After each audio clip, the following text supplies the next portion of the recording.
au jour de l'orage. Pendant la souffrance, ma prière, c'est d'être plus près de toi. Nous allons nous tenir debout pour lire la parole de Dieu. Et nous lirons dans Deutéronome chapitre 31. Nous commencerons au verset 6. Nous lisons dans le nom du Seigneur Jésus.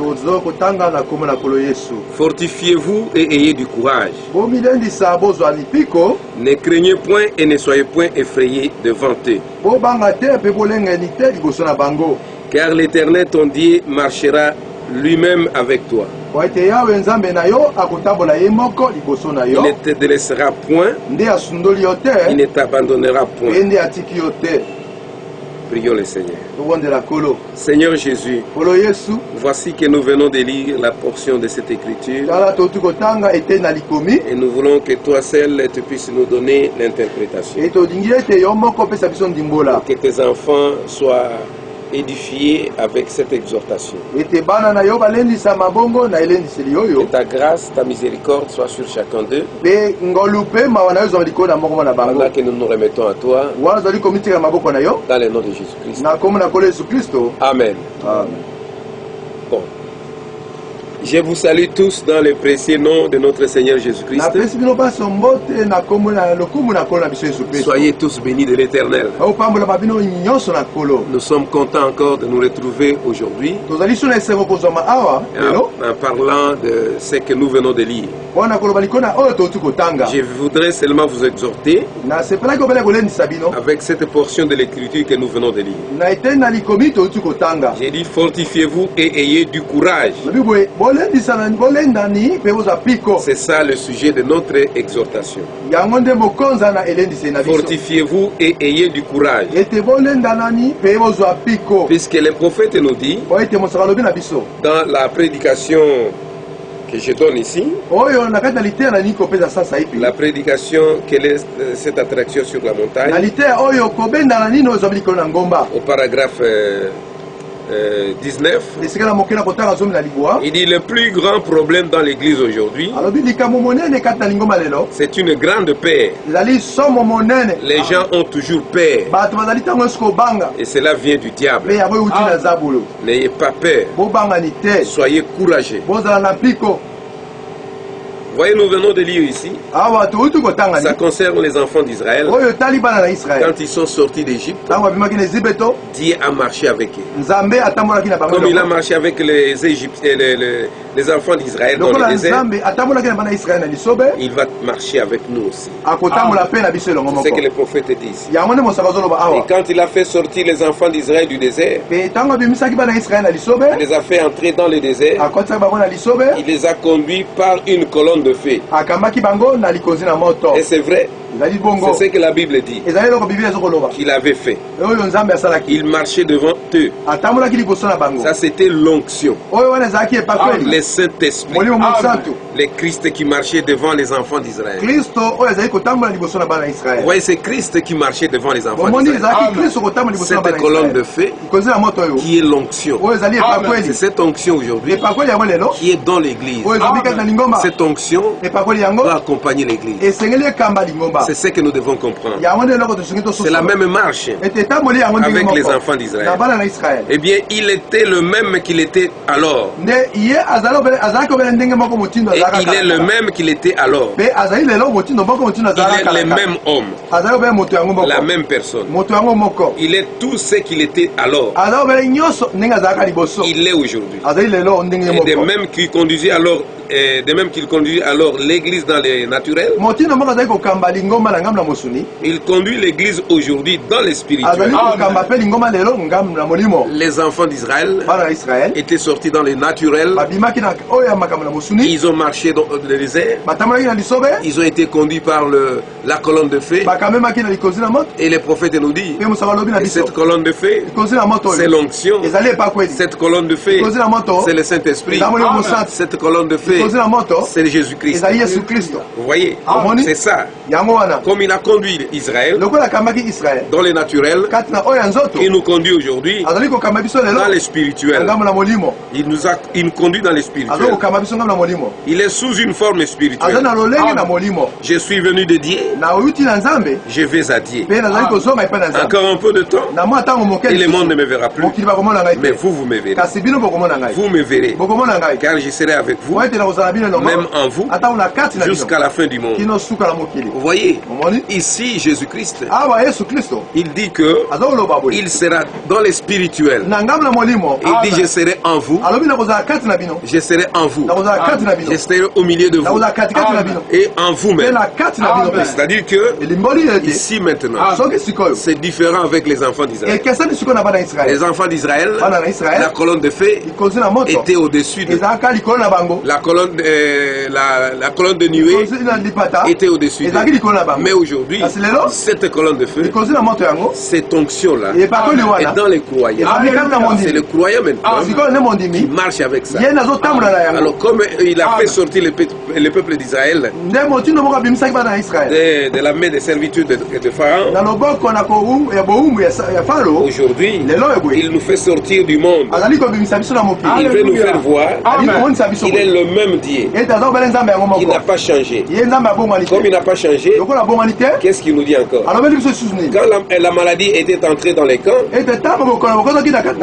il a fait une expiation. Quand il est sorti avec les enfants d'Israël, quand la maladie est entrée dans les camps, il avait fait une expiation.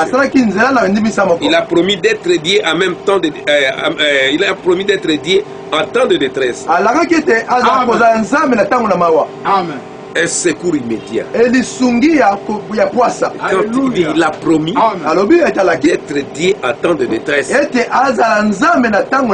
Et un secours immédiat. Et un secours qui ne manque pas.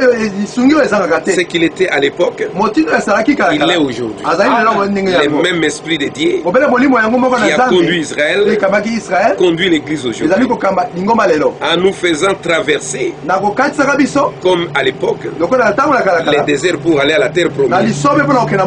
Nous avons une terre promise.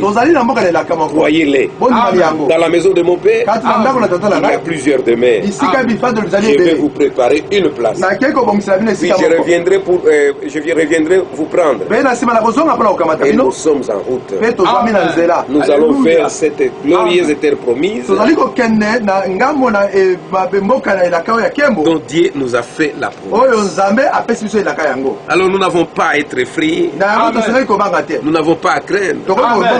C'est pourquoi quand nous avons commencé les enseignements, la première chose que Dieu nous a montré, c'était que nous puissions mettre le sang. Que nous puissions placer le sang. Nous puissions placer les signes. Puisque pour que nous puissions être sous la protection, il fallait placer le sang. C'est pourquoi Dieu nous aime, nous, Assemblée chrétienne. Il a préféré que nous puissions être d'abord sous le sang, avant que tout ce que nous voyons dans le monde puisse arriver. Il nous a protégés. Il a voulu que nous soyons sous la protection. Quand toutes ces choses arriveront, que nous puissions être sous la protection. Tout au long de notre voyage, il a promis de pourvoir à tout ce dont nous avons besoin. Alors nous n'avons pas à craindre. Nous sommes sous les sang. Quand les enfants d'Israël, avant de sortir, c'est qu'on appelle le confinement aujourd'hui.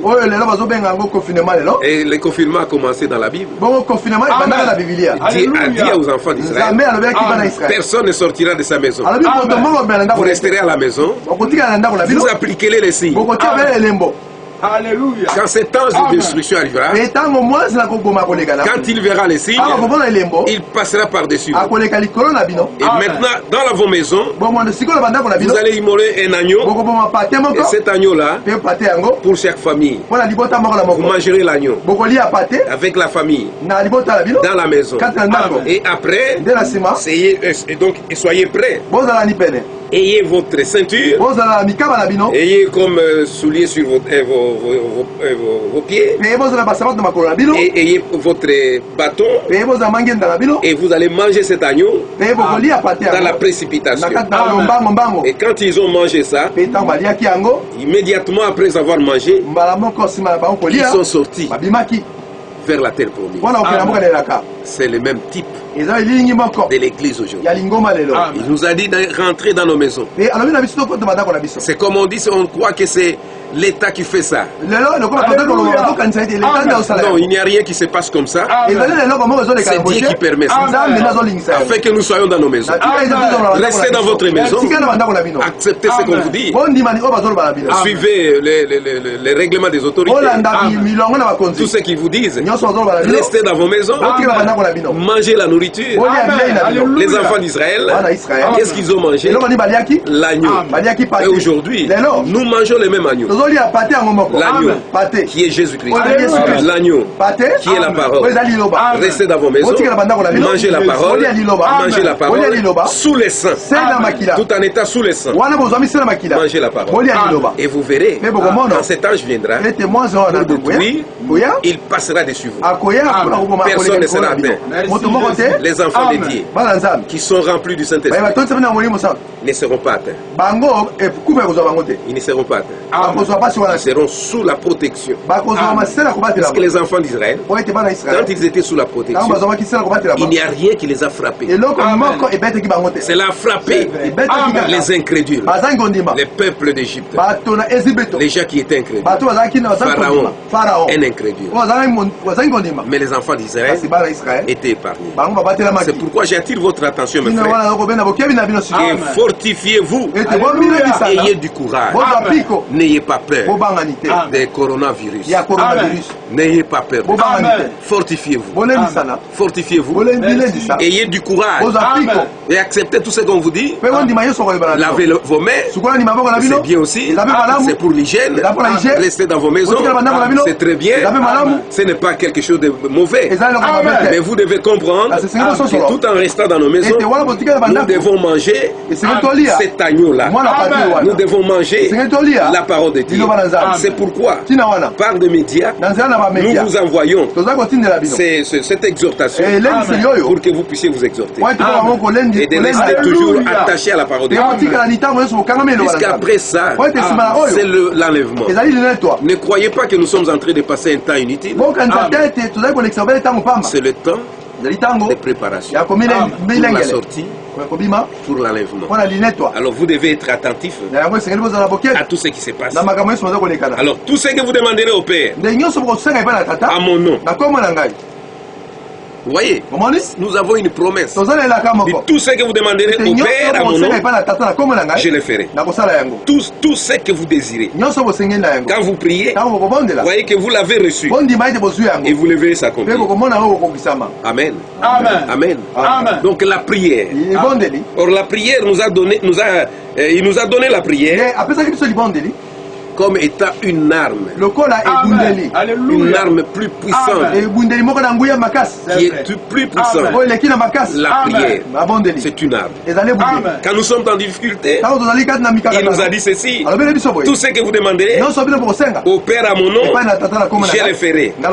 Tout ce que vous désirez. Quand vous priez, voyez que vous l'avez reçu. Alors si nous avons prier pour que nous puissions être en paix, pour que cette épidémie, cette pandémie ici puisse être loin de nous. Croyons que ça passera. Ça arrive, mais ça va passer. Les enfants de Dieu seront protégés. Ils seront sous la protection. Vous voyez, les chrétiens ne réalisent pas quelle puissance il possède lorsqu'il se met à genoux devant Dieu. Quand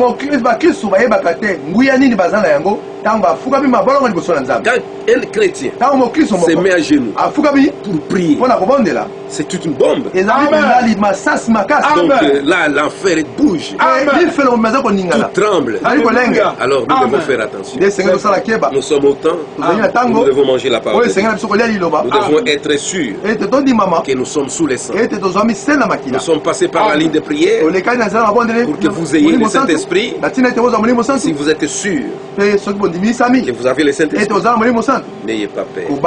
Fortifiez-vous. Fortifiez-vous. Ayez du courage. Si vous avez le Saint-Esprit, fortifiez-vous. Ayez du courage. Si vous ne l'avez pas encore reçu, c'est le moment de chercher le Saint-Esprit, de les chercher par toutes les voies, pour que vous ayez le Saint-Esprit et vous serez protégés. Si vous n'avez pas le Saint-Esprit, c'est trop malheureux. Voyez. Et maintenant, la parole de Dieu vaincra Satan n'importe où. La parole de Dieu vaincra Satan n'importe où. À n'importe quel endroit. Et à n'importe quand. La parole de Dieu vaincra toujours Satan.